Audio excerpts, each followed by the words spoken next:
అకాల వర్షాలతో మృతి చెందిన రైతులకు ఈరోజు బీఆర్ఎస్ వర్కింగ్ ప్రెసిడెంట్ కేటీఆర్ వారికి ఆర్థిక సాయం.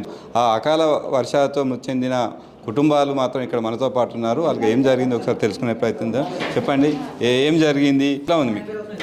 మంచిగా ఉంది సార్, కానీ మేము మాకు బాధాకరంగా ఉంది సార్. వడ్లు అప్పుడు వెళ్ళక ఆగి మేము అట్లా తడతాయని కవర్ కప్పడానికి పోతే వర్షానికి గోడకు పడకపోతే గోడ కూలి చనిపోయాడు మా అబ్బాయి. మాకు నష్టపరిహారం కావాలని గవర్నమెంట్ని కోరుకున్నాం, కానీ ఇవరకు అయితే గవర్నమెంట్ తరఫు నుంచి ఏం రాలేదు. మాతో పాటు మరొక రైతు మృతి చెందిన కుటుంబ సభ్యులు ఉన్నారు, వాళ్ళు ఉన్నారు. చెప్పండి అమ్మా, ఏం జరిగింది ఆ రోజు? అసలు ప్రభుత్వం ఎట్లా స్పందించింది? మాకు వర్షం కొట్టుడు చేత వడ్లు జోకి వారం రోజులు అవుతుంది. వడ్లు జోకిట బత్తాలు తడితే అని తాటిపత్రి కప్పడానికి కొడుకుని తీసుకొని వెళ్ళిండు. గాడి ద్వారా మార్చుడు చేత గోడ సట్టుకున్నారు. గోడ కూలింది, ఇద్దరికి అక్కడికక్కడ నా కొడుకు చనిపోయిండు. కరీంనగర్ చేరే వరకు మా ఆయన చనిపోయిండు. వడ్లు తీసుకుపోకనే ఇట్లా అయింది. ప్రభుత్వం అయితే ఎలాంటిది వరకు 3 నెలలు అవుతుంది కానీ స్పందించలేదు.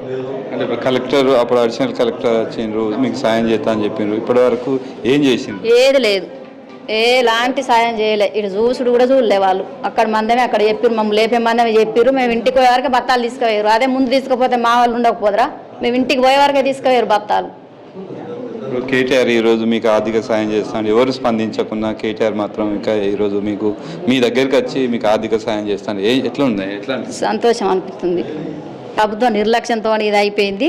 మేము ధర్నా చేసినాం. ధర్నా చేస్తే అలా వచ్చిర్రు. కేటీఆర్ ఒప్పుకుని రాక వాళ్ళు నాకు పేపర్ రాసి ఇవ్వలేదు. కేటీఆర్ అక్కడ నుంచి ఫోన్ వచ్చి ఒప్పుకున్నాక వీళ్ళు పేపర్ రాసి ఇస్తామని ఇచ్చిర్రు కానీ మాకు ఎలాంటిది రాలేదు. ఈ వరకు ప్రభుత్వం నుంచి ఎలాంటిది రాలేదు. ప్రభుత్వాన్ని నా కొడుకు జాబులు డిమాండ్ చేస్తున్నాం. కొడుకు జాబ్ వచ్చేది పోయిండు. నా కొడుకు 23 సంవత్సరాలు పడ్డాయి. కానిస్టేబుల్ ప్రిపేర్ అవుతుండ్రు. ఇంకో కొడుకున్నాడు. ఆ కొడుకు జాబ్ వస్తే నేను బతుకుతా. నా కొడుకు ఏం చేస్తే అప్పు సాధిస్తాను. నాకు నెలకు 10,000 గోళీలకే కావాలి. ఇప్పుడు మామూలు వేణేసేది నాకు 50,000 అయిన హాస్పిటల్నే. ప్రభుత్వం నుంచి అయితే ఏం లేదు. ఇప్పటికీ ఒప్పుకున్నారు, ఏది లేదు. జీవన్ రెడ్డి అక్కడ కూర్చున్నారు, పోరాటం చేసి పొద్దున 9 నుంచి సాయంత్రం 5 రాక వచ్చిర్రు. తాపుకొక్కల్ని తోలుడు పోలీసులు మమ్మల్ని లేపుడు. మేము లేవలే. అయినా కూడా ప్రభుత్వం నుంచి ఎలాంటిది లేదు. కేటీఆర్ ఒప్పుకున్నాడు 5 లక్షలు. ఒప్పుకున్నాక వాళ్ళు పేపర్ రాసి ఇచ్చారు కానీ వాళ్ళది ఏది లేదు. కేటీఆర్ వచ్చి మాకు డబ్బులు ఇస్తుండు. సంతోషం అనిపిస్తుంది. ఆ రోజు ఒప్పుకున్నాడు, మాకు అతను సంతోషం అనిపిస్తుంది.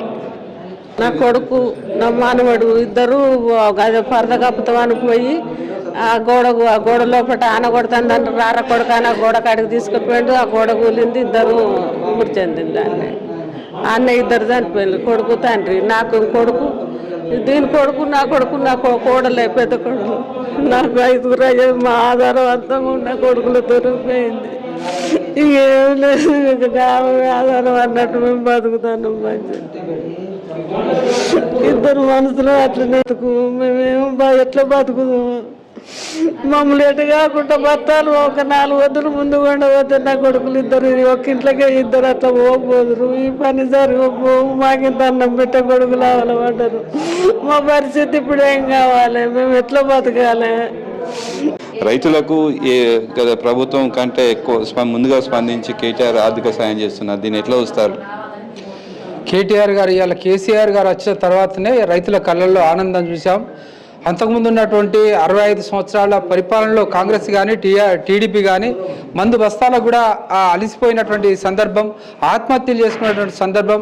మరి కేసీఆర్ గారు వచ్చిన తర్వాతనే రైతుల కళ్ళల్లో ఆనందం చూశారు. రాష్ట్ర వ్యాప్తంగా మరి ఏదైతే సాగునీరు అందించారో, తాగునీరు అందించారో, ఇవాళ భారతదేశంలోనే ఒక రోల్ మోడల్గా ఇవాళ ఈ తెలంగాణని చూస్తున్నారంటే దానికి కారణం కేసీఆర్ గారు.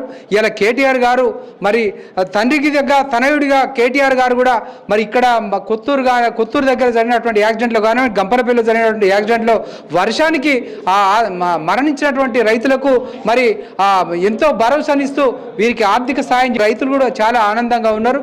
ఎందుకంటే ఇవాళ ఇంతకుముందు కూడా రైతు బీమాని వేసి రైతుల కన్నీళ్లు చూసిండు కేసీఆర్ గారు. మరి కాంగ్రెస్ ప్రభుత్వం వచ్చినాక ఆ బీమాని కూడా తీసేయడం జరిగింది. రైతులకు నీళ్లు ఇవ్వడంలో కానివ్వండి, కరెంట్ ఇవ్వడంలో కానివ్వండి. ఇవాళ ప్రధానమంత్రి ఉన్నటువంటి గుజరాత్లో కూడా 24 గంటల కరెంటు లేదు. కానీ ఇవాళ తెలంగాణ రాష్ట్రంలో 24 గంటల కరెంటు ఉంది. ఇలా రైతులు సస్యశ్యామలంగా ఉన్నాడు. దానికి కారణం కేసీఆర్ గారు. ఇలా డబుల్ ఇంజన్ సర్కార్ అంటున్నారు, కానీ అక్కడ డబుల్ ఇంజన్ సర్కార్లో కూడా ఇవ్వనటువంటి కరెంటుని కానివ్వండి, రైతు బంధు కానివ్వండి, ఇక్కడ ఉన్నటువంటి స్కీములు ఏ ఒక్కటి కూడా అక్కడ లేదు. అటువంటిది ఇక్కడ తెలంగాణలో అన్ని పథకాలని రైతుకు సంబంధించినటువంటి అన్ని పథకాలు ఉన్నాయంటే ఒక్క ఓన్లీ కేసీఆర్ గారు తెలంగాణ రాష్ట్రంలో మాత్రం చేసిండ్రు. అవన్నీ ఇప్పుడున్నటువంటి ప్రభుత్వం ఎగవేస్తూ ఉన్నది.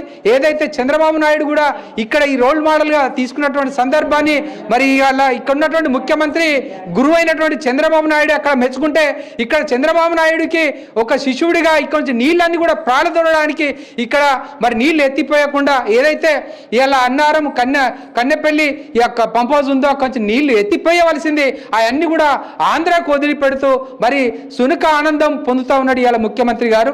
ఇలా ప్రజలందరూ కూడా ఆలోచిస్తూ ఉన్నారు, రైతులు కూడా ఆలోచిస్తూ ఉన్నారు. ఇలా రైతులు చనిపోయిన రైతులు వాళ్ళ కుటుంబం ఇక్కడికి వచ్చి ఎంతో ఆనందంగా ఉన్నారు. మరి ఇక్కడ మా దండపల్లి పరివాహక ప్రాంతంలో కానివ్వండి, ఈ నియోజకవర్గంలో ఇది రైతు ప్రాంతము.